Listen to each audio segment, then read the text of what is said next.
We're going to start with the afternoon session. We have a number of speakers that we will be having, and I'm going to try to keep everybody on time. Our first speaker is Dr. Yuxin Miao, and of course he's the Director of Precision Agriculture in the Department of Soil, Water, and Climate. He's going to be talking on advances in precision nitrogen management. So Yuxin. Okay, today I will talk about advances in precision nitrogen management. So in Minnesota, we are facing great pressure to improve nitrogen management. You know, the wells have been polluted, and US regulators ordered Minnesota to clean up nitrate contamination water. And it has been showing that even we have made a lot of efforts, it shows no sign of going away. So we need to continue to improve nitrogen management. Current recommendations mainly use the MRT maximum return to nitrogen approach. You need the prices for nitrogen and the grain, and you need to know whether it's irrigated, whether the previous crop is corn or soybean. Basically, you just need this much information. And in general, it gives you good recommendations for a region, but this approach doesn't consider field-to-field variability, not to mention within-field variability. So we need to go beyond MRTN approach and to do precision nitrogen management. For precision nitrogen management, we try to match nitrogen supply with crop nitrogen requirement. In total rate, we need to know how much the crop will need, how much the soil will supply, and the gap will be supplied by nitrogen fertilizers. But not only the total rate, we have to consider within field variability. Large fields, it's not uniform, and different locations of the field will have different nitrogen needs. We also have to consider temporal variability. Year to year, we have different weather conditions, and that can influence the nitrogen need and optimal nitrogen rate. And also within one growing season, we have to consider the nitrogen uptake patterns. Early in the season, the crop doesn't need much, and later it will need more, and we should not apply all the nitrogen before planting, and that doesn't match the uptake pattern. So how to do that? Commercially, there are some companies offering this service. Many people know Pioneer in Circa, and later became Granular.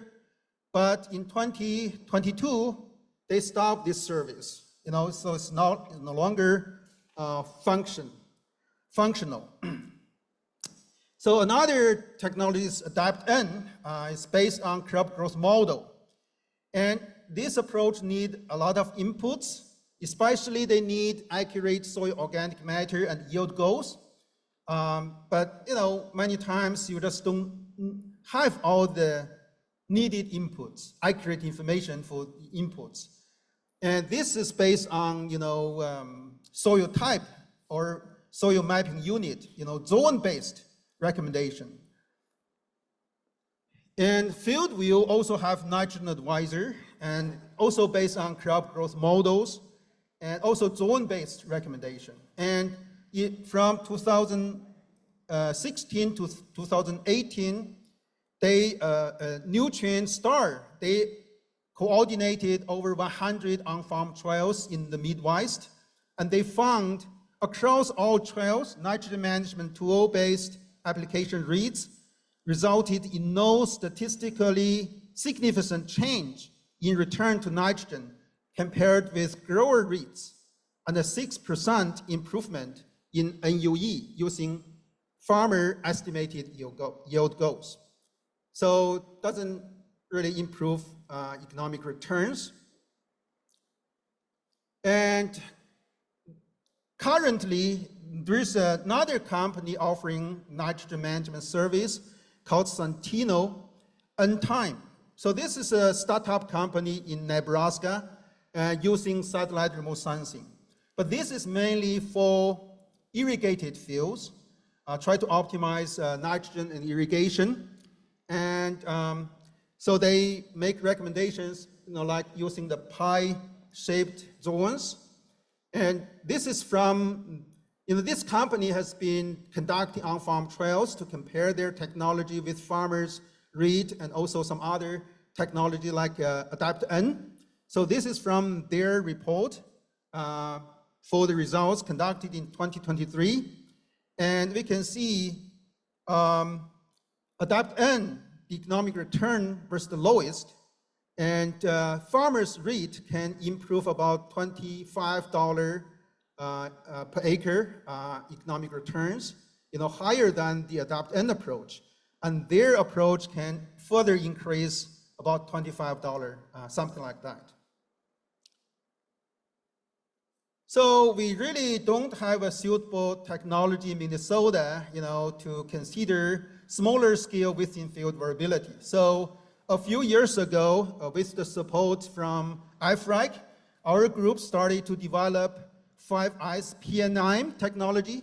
That's an innovative, yet very practical precision nitrogen management technology.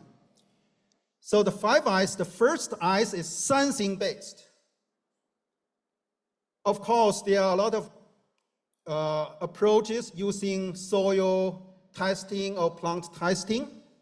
Well, that's good for field scale recommendations, but it's really not practical for precision agriculture. So we need to use non-destructive strategies like sensing technology. There are a lot of sensing technologies developed for nitrogen management, but many proximal sensors are also not very efficient enough. And one promising approach is the active canopy sensors, and they can be installed on fertilizer application machine, and you can realize on-the-go sensing, nitrogen recommendation, and application. However, you have to buy these systems. Not every farmer has access to these systems, and you have to invest at the beginning. And so other more promising technologies include UAV-based approaches, but you have to go to the field and fly UAV, collect image. So really, very practical approach should use satellite remote sensing. Satellite remote sensing in the past were limited by mainly temporal resolution in every 5 or 10 days. And if you had bad weather, then you just miss one time, and then it's just not enough to meet the in-season nitrogen management demand, But with recent development in satellite remote sensing, we have the Planiscope satellite system, and they use many smaller satellites to collect images every day from farmers' fields.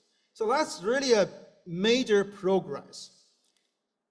So for this technology, it has 3.7 meter spatial resolution and daily revisit time, and also has 8 spectral bands. I think it's very suitable for on-farm nitrogen management applications. So this is an example of the image collected from a farmer's field. So we have been mainly using this Planiscope satellite remote sensing technology for on-farm nitrogen management. The second ice needs to be year-specific. We cannot use the same method every year because wet year and dry year, they have totally different nitrogen requirements. The third ice is hybrid specific. We have so many hybrids, and they keep changing, and different hybrids may respond to nitrogen differently and have different optimal nitrogen needs. And so we have to consider this. The fourth S is site-specific by considering not only soil type differences, but also within field smaller scale differences in crop nitrogen needs. The fifth S is climate smart. With climate change, we really have very different weather conditions. So we have to use dynamic nitrogen management to adjust nitrogen management practices according to different weather conditions. And also we need to mitigate climate change by reducing greenhouse gas emissions and decrease carbon footprint. And also the nitrogen management strategy needs to be resilient to different weather conditions, has the ability to cope with climate uncertainties and the disturbances. So it sounds very exciting, right? You want to know how to do that. Actually, it's quite simple. So we just apply a few nitrogen reeds in strips and replicate this several times across the field, depending on the field size and shape. And this will be applied before planting. And we generally select 4 to 6 pre-plant nitrogen reeds. And we start from the farmer's current nitrogen reed. And then, depending on the reed, we can have one reed, with about 30 pounds per acre higher.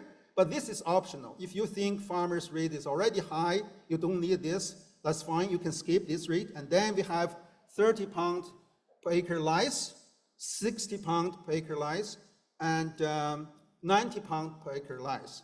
And sometimes we can also have 120 pounds per acre lice, depending on whether it's corn or corn soybean rotation and how much the farmer's nitrogen reed is. So the next step is to delineate the strips into grids. And the 4 or 5 or 6 grids covering different nitrogen reeds next to each other form a response block. And during the growing season, starting from week 6, we will use the satellite remote sensing to monitor the crop growth. And we calculate NDVI or some other vegetation indices. And for each response block, we have different nitrogen reeds and the NDVI, so they also have a response curve. Based on this curve, we will be able to determine the block-specific optimal nitrogen read. Then we can have a map of block-specific optimal nitrogen read. And based on how much you have already applied, we can estimate additional nitrogen needed for each grid. For example, for one block, the block-specific optimal nitrogen read is 150, and you have applied 100, so you need additional 50 pounds per acre nitrogen for side dress. So then we can use this to make a prescriptive map and use the variable rate applicator to apply this in the field. And at harvest time, we have the yield data, we have the nitrogen applied, and we can calculate the economic returns, nitrogen use efficiency, things like that, for each grade. So this technology really has several advantages. The first is really use year, site, and hybrid specific in-season calibration information to make the nitrogen recommendation just before set dressing. This is probably the best information we can get realistically to use to help us to make decisions for nitrogen management. And we use high spatial and temporal resolution satellite remote sensing information. So this is more practical than proximal sensors or UAV remote sensing. You have to go to the field to collect the data. And our technology is compatible with other UAV or aerial or satellite remote sensing images as long as you can guide them at the right time. So this can be implemented in any farmer's field directly without the need of previous data accumulation. We don't need to do local recalibration or something like that. And farmers don't need to purchase any new equipment, such as new sensors, as long as they have access to vertebrate applicator. And it's also climate smart. For example, we don't know whether split or pre-plant application is better. Generally we think split application is better, right? But actually it really depends on the weather conditions. So for wet or normal years, split application worked very well. But if it's a very dry year, actually you apply all the nitrogen before planting may perform better than split application. And but the problem is in the spring, we don't know what kind of weather this year will be. So whether you use pre-plant or split, it's difficult to make the decision. Our approach is to include both pre-plant and split application.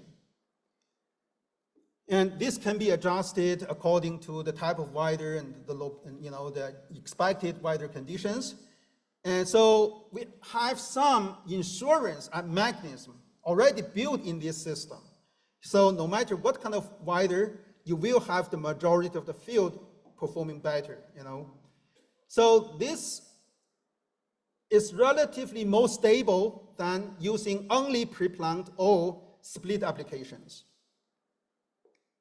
Also, this technology can be adapted for different conditions. For example, if farmers are already using split application, we can also do that. And also for irrigated fields, we can also consider that. And also even for fields with manure application, we can also use this technology. In fact, during the past few years, we found fields with manure, this technology even performed better than fields not using manure. So we have been conducting on-farm evaluation and demonstration trials across Minnesota. And we have conducted over 40 trials and covering very dry years, and very wet years. I want to I want to be brief and want to summarize the result. So on average, we can reduce 14 pounds per acre nitrogen, and we can achieve similar yield at farmers' practice. And we can increase 10 pound grain per pound nitrogen use efficiency using this technology across all the trials. Most importantly, we can increase on average $24 per acre economic returns than farmers' practice. If we don't include 2021, that's a very dry year, the average economic returns will increase to $31 per acre. Yeah, in summary, the 5S P&M strategy is an innovative and practical technology to improve core nitrogen management and the on-farm conditions. The 2021 to 2024 on-farm trial results indicated that this technology on average reduced 14 pounds nitrogen per acre, maintain crop yield, increase NUE by 10 pounds per pound nitrogen, increase profit by $24 per acre. So it can be applied for different situations, including corn-soybean rotation and corn-corn rotation, both rain-fed and irrigated fields, corn fields with manure applications, and corn fields with manure application and cover crops. So we would like to thank all the sponsors of this project and all my team who have been working on this project. Thank you.